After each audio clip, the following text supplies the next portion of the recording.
Ya, apa? Coba deh, sekarang kamu jelasin ke aku kenapa kera ini ada di toko. Iya, aku nggak tahu masalah kera itu. Aku tuh butuh jawaban dari kamu, Mas. Ini apa?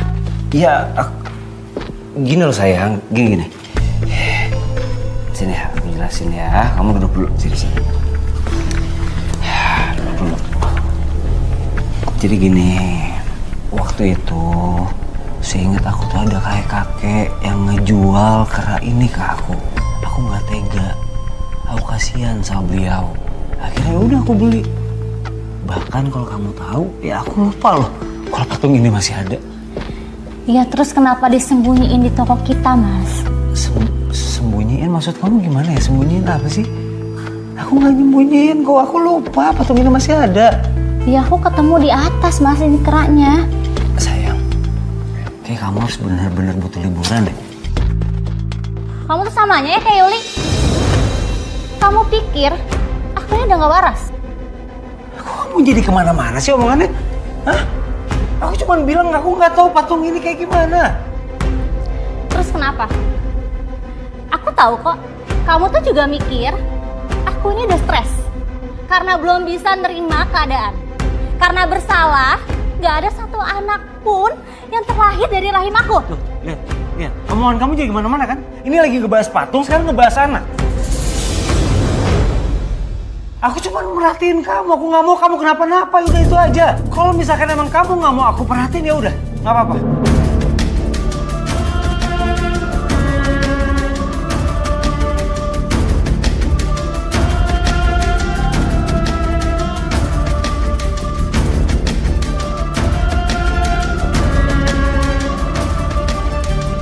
Pertengkaran itu membuat saya menyadari satu hal, Mbak. Apa, Mbak? Saya semakin yakin kalau ada yang Mas Herman sembunyikan perihal patung kera itu. Dan saya juga yakin semua itu berhubungan dengan apa yang terjadi pada saya selama ini. Tapi saya nggak bisa membicarakan hal ini lagi pada Mas Herman, Mbak. Beliau selalu marah ya, Mbak, setiap kamu menanyakan hal itu. Diam, marah, mengelak lalu pergi. Saya nggak kebayang, Mbak. Pasti berat banget rasanya jadi kamu pada saat itu. Dalam hati, saya selalu berdoa, semoga pikiran buruk saya yang selalu menerka-nerka, semua itu salah. Tapi seiring berjalannya waktu, doa saya dipatahkan oleh kenyataan. Kenyataan apa, Mbak? Saya masih ingat jelas, pada hari itu, Mas Herman keluar rumah dalam keadaan masih kesal sama saya. Dia bilang, mau menemui pemasok baru di luar kota. Karena itu dia nggak bisa pulang. Saat itu setelah Mas Herman pergi, saya diam-diam menghubungi tukang ojek langganan saya. Dan saya mengikuti Mas Herman diam-diam.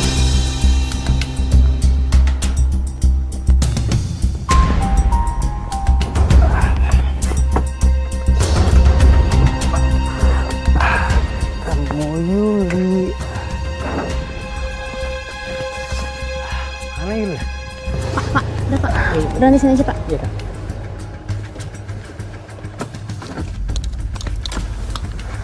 Kasih Kak.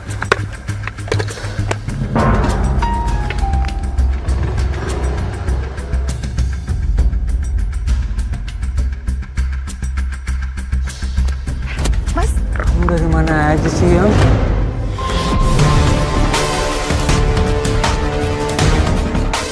maaf ya lama. Tadi aku dandan dulu biar cantik. Wah Mas, apa-apaan nih Mas?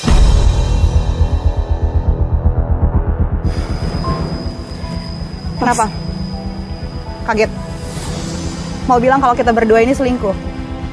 Ya emang lah Fitri, kita berdua itu udah punya hubungan tuh lama. Puas. Mas, bilang sama aku Mas. Kalau ini nggak benar kan Mas? Aduh Fitri, Diam kamu ya. kamu tuh mau denger apa lagi sih? Kamu udah jelas-jelas lihat kita tuh mesra-mesraan kayak gini. Asal kamu tahu ya, Mas Herman itu nikahin kamu cuma buat manfaatin kamu. Dia itu cintanya cuma sama aku, Fit. Bukan dong matanya. Diam kamu ya. Mas, jawab aku Mas. Jawab aku kalau ini semua nggak bener kan Mas?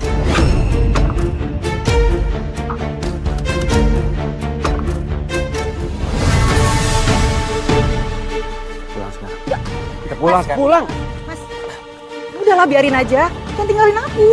Kamu pulang duluan biar aku urus dia. Mas, Pulang. jangan. Pulang. Ayo pulang. Mas, enggak Mas. Pulang. Mas, Mas aku nggak mau Mas. Pulang. Masuk kamu.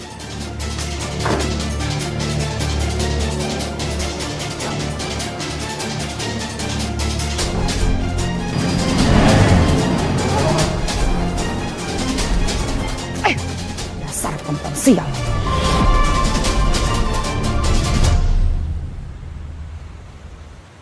Masuk. Diam. Oh, jadi ini kamu sebenarnya, Herman? Tega banget sih kamu sama aku. Kok bisa diam ya? Bisa nggak berisik nggak? Nggak bisa. Aku nggak studi diselingkuhin. Aku mau cerai.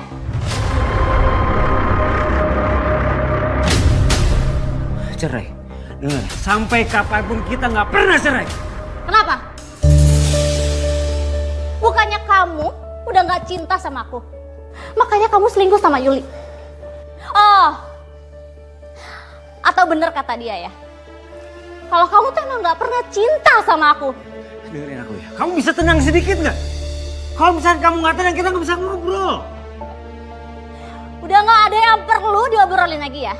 Udah selesai. Aku mau pulang lagi. Fitri, dengerin aku. Dengerin aku.